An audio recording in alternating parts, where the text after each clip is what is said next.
Month के break के बाद वन पीस मांगा चैप्टर 1054 आ गया और इस चैप्टर ने बहुत कुछ रिवील किया और काफ़ी सारी नई मिस्ट्रीज भी खड़ी की। तो आज की इस वीडियो में मैं आपको कुछ थ्योरीज देने वाला हूँ और इस चैप्टर की कई चीज़ों के ऊपर डिस्कशन करने वाला हूँ। अगर आपने चैप्टर नहीं पढ़ा तो जाके पढ़ लो, क्योंकि मैं यहाँ चैप्टर एक्सप्लेन नहीं करने वाला। तो चलो बिना टाइम वेस्ट किए स्टार्ट करते हैं। ग्रीन बुल यानी कि आरामाकी से। आरामाकी को देख कर तो ऐसा लग रहा था कि उसका एक पैरामीशिया टाइप डेविल फूड है, लेकिन ऐसा नहीं है। आरामाकी का एक लोगिया टाइप डेविल फूड है, जो सही बताऊँ तो मुझे बहुत ही अजीब सा लगा। मतलब पावर एंड एबिलिटीज़ के इस मामले में नहीं, उसकी डिज़ाइन के मामले में। अब बाकी लोग भी इसी तरह काम करते हैं, लेकिन इसका जिस चीज़ पे बेस्ड डेविल फ्रूट है उसमें बहुत ही ज़्यादा अजीब लग रहा था।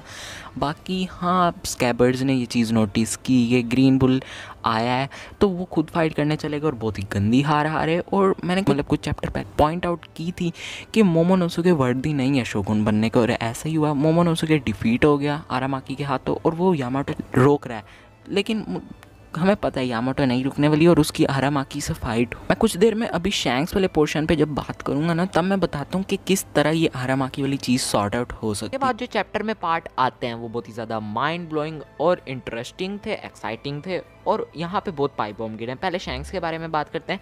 अब मैंने 1.5 महीना पहले जब ब्रेक की अनाउंसमेंट हुई थी तो एक वीडियो बनाई थी जिसमें मैंने कहा था कि ब्रेक के बाद लूफी और शैंक्स का रियूनियन होगा, और देख लो रियूनियन का तो पता नहीं, लेकिन हाँ शैंक्स तो हमें देखने को मिल गया। रियूनियन भी हो सकता है हो जाए, क्योंकि शैंक्स वानों के बहुत करीब है। हाँ उसने मना कर दिया कि वो लूफी से नहीं मिलेगा, लेकिन सोचो अब यहाँ पे आरामाकी वाली फाइट चल रही है, अगर वहाँ पे कोई बड़ा सा बम फटता है तो क्या पता शैंक्स लूफी की फिक्र में चला ही जाए, मतलब ना चाहते हुए भी चला जाए।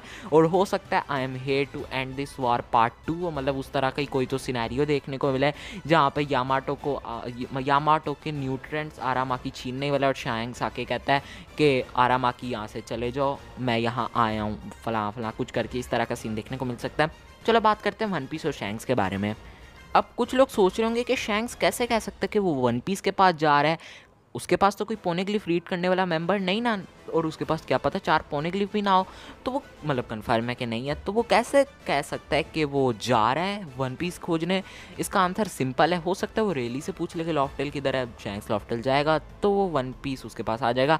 अब कुछ लोग सोच रहे होंगे कि शैंक्स वन पीस क्यों खोजना चाहता है, और ये बहुत ही अच्छा क्वेश्चन है कि शैंक्स वन पीस क्यों खोजना चाहता है। अगर उसको वर्ल्ड की हिस्ट्री जाननी है, रेली के पास चला जाए, या ऐसा क्या है जिसके लिए शैंक्स वन पीस खोजना चाहता है।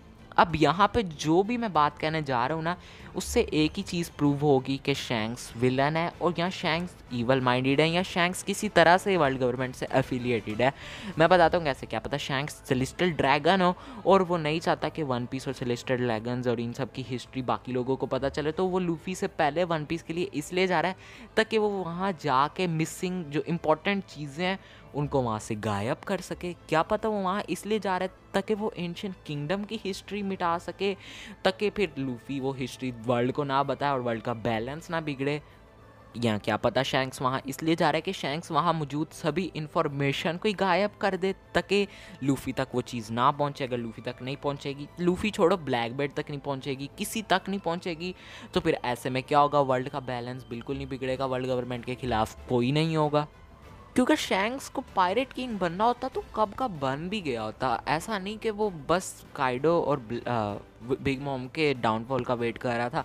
अगर वो पहली लॉफ्टेल चला जाता उसको पायरेट किंग तक का दर्जा मिल जाता, लेकिन नहीं, वो पहले नहीं गया। तो अभी मतलब ये जो भी मैंने बातें कही उनका एक ही चीज़ निकलती है कि शैंक्स किसी तरीके से तो वर्ल्ड गवर्नमेंट से एफिलिएटेड है। अब शैंक्स वाले पार्ट में हमें CP9 वाली सेगमेंट देखने को मिले कि जब शैंक्स ने CP9 से लूफी का डेविल फ्रूट चुराया था। यहाँ पे भी कुछ लोग सोच रहे होंगे कि शैंक्स को कैसे पता था कि लूफी का डेविल फ्रूट स्पेशल है। आंसर सिंपल है, उसने रेली ने ही शैंक्स को ऑर्डर दिया होगा कि ये डेविल फ्रूट जाके चुराओ, ये स्पेशल है, और फिर कोई बंदा ढूंढो जिसका कैप्टन जैसा ड्रीम हो, तो फिर उस बंदे को जाके डेविल फ्रूट दे। और मुझे लाजमी पता है कि किसी ना किसी के दिमाग में ये आया होगा कि शैंक्स ने पहले से वन पीस खोज लिया हुआ है और उसको वर्ल्ड की हिस्ट्री पता है, तभी उसको पता था कि डेविल फ्रूट जो है वो स्पेशल है।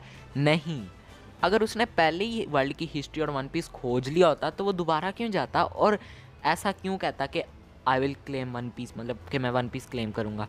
अब यहाँ पे एक और चीज़ भी हो सकती है कि अब शैंक्स ईवल ना हो और वो वन पीस क्लेम करने का तो कह रहा है, लेकिन वो वेट करे लूफी का। अब वो लूफ़ी का कैसे वेट करे, वो लूफ़ी का किसी एक क्या पता पर्टिकुलर जगह पे वेट कर रहा हो कि लूफ़ी यहाँ पे आएगा, तो फिर इससे मिलके बातचीत होगी, फिर वन पीस के लिए इकट्ठे चलेंगे, हो सकता है। या हो सकता है शैंक्स, मैंने जैसे बताया कि अगर वहाँ आरामाकी यामाटो पे कोई ऐसे ब्लो देने वाला और कोई धमाका शमाका हो, उसके बाद शैंक्स आके वहाँ रोक के आरामाकी चला जाए बिना फाइट किए, जिससे एक एडमिरल की इज्जत भी ख़त्म नहीं होगी। तो फिर ऐसे पता है क्या होगा, शैंक्स क्योंकि लूफ़ी का उससे रियूनियन हो जाएगा, तो फिर शैंक्स लूफ़ी को बताए कि लूफ़ी मेरे पास एक पोनेग्लिफ, कोई आम पोनेग्लिफ नहीं, एक रोड पोनेग्लिफ। लूफ़ी के पास 3 पोनेग्लिफ तो होंगे ही, तो फिर क्या होगा, उनके पास 4 पोनेग्लिफ हो जाएंगे, फिर लॉफ्टेल की लोकेशन निकलेगी, फिर हो सकता है शैंक्स लूफ़ी से अलायंस बना के दोनों इकट्ठे लॉफ्टेल चले, जिसके चांसेस कम है, पर हाँ ऐसा भी कुछ हो सकता है। अब शैंक्स के बारे में बात चलती रही तो ये वीडियो बहुत ही ज़्यादा लंबी बन जाएगी, तो चलो थोड़ा इस मामले पे मैं और सोच के 3-4 दिन तक शैंक्स के ऊपर एक और वीडियो बनाता हूँ। अभी बात करते हैं साबो के बारे में। साबो ने मार दिया किंग कोबरा को, वीवी हो गई है मिसिंग, साबो को 3 से भी ज़्यादा नेशंस में हीरो मानने लग गए हैं, साबो का इन्फ्लुएंस बहुत ही ज़्यादा बढ़ गया पूरी दुनिया में। बस यही बात चल रही है कि बड़े भाई ने एक किंग को मार दिया और छोटे भाई ने 2 एम्परर्स को हरा। और जिस तरह लोग साबो को प्रे कर रहे हैं उसका हमें हिंट अभी से पिछले चैप्टर में भी देखने को मिला था, जब साबो का एक पीछे छोटा सा फोटो बनी हुई थी, तो तब भी लोग प्रेडिक्शंस लगा रहे थे कि हाँ अगले चैप्टर में हमें इसके बारे में चीज़ें पता चल सकती हैं, और हमें चली। अब मैं यहाँ पे बहुत ही ज़्यादा खुश हूँ कि शुक्र है साबो नहीं मरा। अगर साबो मर जाता ना तो बहुत ही ज़्यादा बुरा होता, और ये एक बकवास कैरेक्टर बन के रह जाता जिसका कोई खास रोल नहीं था स्टोरी में, बस मरने के लिए आया था।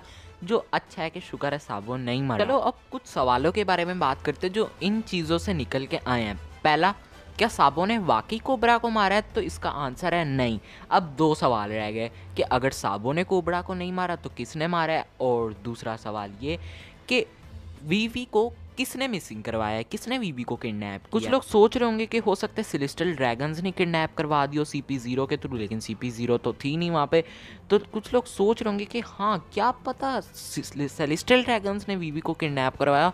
तो नहीं, मुझे नहीं लगता कि सेलेस्टियल ड्रैगन ने एक नॉर्मल ह्यूमन को किडनैप करवाया हो। मैं एक सॉलिड सी थ्योरी देने वाला हूँ जो इन सब सवालों के आंसर देगी। किन सवालों के कि कोबरा को किसने मारा और क्यों मरवाया, वीवी किधर है और उसको किसने किडनैप करवाया।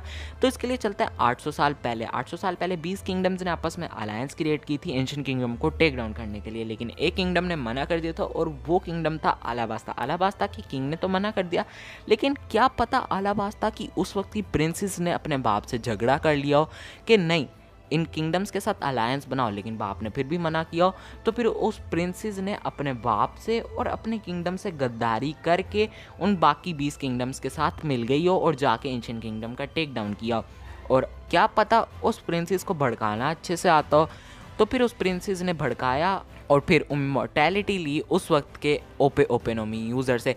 इमॉर्टैलिटी क्यों ली? क्योंकि क्या पता वो मरने पे आ गई हो, तो फिर उसकी इमॉर्टैलिटी मिली हो। तो फिर ये देख के कि उसके पास इमॉर्टैलिटी है, उन किंगडम्स ने जब नई वर्ल्ड गवर्नमेंट बनाई तो उन्होंने थ्रोन पे भी उसी प्रिंसेस को बिठा दिया, और वो प्रिंसेस आज के वक्त में जानी जाती है इम सामा के नाम। अब आप शायद ऐसा सोच रहे होगे कि चलो मान लेते हैं कि इमू सामा जो है वो एक नेफरटारी है, पर उसने किंग कोबरा को क्यों मरवाया और वीवी को किडनैप क्यों करवाया? तो इसका भी मेरे पास आंसर है। अब क्या पता उसने, हमने देखा था रेवरी में इमू जो है वो वीवी का जो है वो पोस्टर देख रही होती है, मतलब पिक्चर देख रही होती है। तो क्या पता वो इसीलिए देख रही हो कि वो अब की वक्त की प्रिंसेस को देख रही थी कि वो कैसी है, उसका जायज़ा ले रही हो, और अब उसने उसको किडनैप इसलिए कराया ताकि वो उसको पुरानी हिस्ट्री बता पाए वर्ल्ड की। और अगर तो वीवी इमू सामा के साथ मिल जाती है, मतलब वो उसकी बातों पे मतलब उन बातों से इमू से इन्फ्लुएंस होती है, तो फिर इमू जो है अपना सक्सेसर बना ले नाई प्रिंसेस को, अलाबास्ता की जो होगी वीवी। पर वीवी ऐसा नहीं करेगी, वीवी उसकी सक्सेसर नहीं बनेगी, वीवी एक अच्छी औरत है। अब इससे पता है क्या, एक पैरेलल भी बनेगा कि पुरानी वाली जो नेफरटारी थी वो जॉय बॉय की दुश्मन, नई वाली नेफरटारी जॉय बॉय की नाकामा। चीज़ें ज़्यादा मुश्किल ना लगें तो अभी तक जितनी थ्योरी मैंने बताई है उसका एक रिकैप कर लेते हैं कि इमू सामा ने वीवी को किडनैप करवाया। इमू सामा जो है वो एक नेफरटारी प्रिंसेस ही है जो आज से 800 साल पहले की है, जिसको ओपे ओपे नो मी फ्रूट की इमॉर्टैलिटी मिली हुई है। उसने वीवी को इसलिए किडनैप करवाया था कि वो वीवी को अपनी बातों से इन्फ्लुएंस कर सके, भड़काए, जिससे वीवी जो है वो उस ईमू की जो है सक्सेसर बन पाए। और अब बात करते हैं कि उसने कोबरा को क्यों मरवाया। तो इसका आंसर ये है कि कोबरा जो है वो वर्ल्ड गवर्नमेंट के लिए थ्रेट है। उसको अलाबास्ता की हिस्ट्री के बारे में पता है, तो उसलिए वो वर्ल्ड गवर्नमेंट के लिए बहुत पहले से एक थ्रेट तो था, और वर्ल्ड गवर्नमेंट उसको एलिमिनेट करना तो चाहती थी, लेकिन उनके पास एक मौका नहीं था। अगर वो उसको कर देते तो वर्ल्ड गवर्नमेंट पे बहुत बड़ा नाम आता और वर्ल्ड गवर्नमेंट का इन्फ्लुएंस ख़राब होता। तो इसीलिए वर्ल्ड गवर्नमेंट को बस एक मौका चाहिए था, और ख़ासकर ईमू को। अब जब साबो ने मैरी जोआस पे अटैक किया, वर्ल्ड गवर्नमेंट को एक मौका मिला, खासकर ईमू को। जब ईमू ने देखा कि अगर हम ऐसे में जितनी देर में साबो उधर अटैक कर है, उतने में पीछे से अगर हम कोबरा को मार के वीवी को किडनैप करवा लें और हम साबो को फ्रेम कर दें इस चीज़ के ऊपर, तो ऐसे में वर्ल्ड गवर्नमेंट पे नाम भी नहीं आ जाएगा। वर्ल्ड गवर्नमेंट जिसको एलिमिनेट करना चाहती हो एलिमिनेट भी हो जाएगा, और एक और बंदा फ्रेम भी हो जाएगा। अब ये चीज़ की ईमू ने, उसने फिर किंग कोबरा को मरवा दिया और साबो को इस चीज़ पे फ्रेम कर दिया। अब जब लूफ़ी ये देखेगा कि साबो ने किंग कोबरा को मारा है, तो लूफ़ी साबो को खुश तो नहीं होगा इस चीज़ से, वो बहुत ही ज़्यादा भड़कने वाला है साबो पे। और मैंने कुछ देर पहले कहा था ना कि पुरानी प्रिंसेस को क्या पता लोगों को आपस में भड़काना अच्छी तरह आता हो, तो उसने, ईमू ने एक तरह से दो भाइयों को भी आपस में भड़का दिया है। तो यही है थ्योरी। अब एंड करते हैं इस थ्योरी को कि एक प्रिंसेस, नेफरटारी प्रिंसेस 800 साल पहले वाली को ओपे ओपे नो मी की इमॉर्टैलिटी मिली, और वो अब के वक्त की ईमू है जो इस वर्ल्ड को संभाल रही है, मतलब इस वर्ल्ड का थ्रोन संभाले बैठी है। उसने किंग कोबरा को इसलिए मरवाया क्योंकि किंग कोबरा उसके लिए थ्रेट था, और उसको मौका मिला तब जब साबो ने मैरी जोआस पे अटैक किया, तो उसने साबो को इस चीज़ पे फ्रेम कर दिया, वीवी को किडनैप करवाया ताकि वो वीवी को अपनी बातों से इन्फ्लुएंस करके वीवी को भड़काए और वीवी को अपना सक्सेसर बनाए। तो यही थी थ्योरी। अब आई होप कि आपके सभी डाउट्स जो हैं वो क्लियर हो गए होंगे, और मैं अब इस वीडियो को बहुत ज़्यादा घसीटना नहीं चाहता, इसको यहीं एंड करता हूँ। शैंक्स पे आ जाएगी 3-4 दिन में वीडियो, शायद 1-2 दिन में आ जाए, डिपेंड करता है। बाकी अगर आपको पसंद हुई तो लाइक कर देना, चैनल पर तो सब्सक्राइब कर देना। I will see you in next video. Till then, peace out.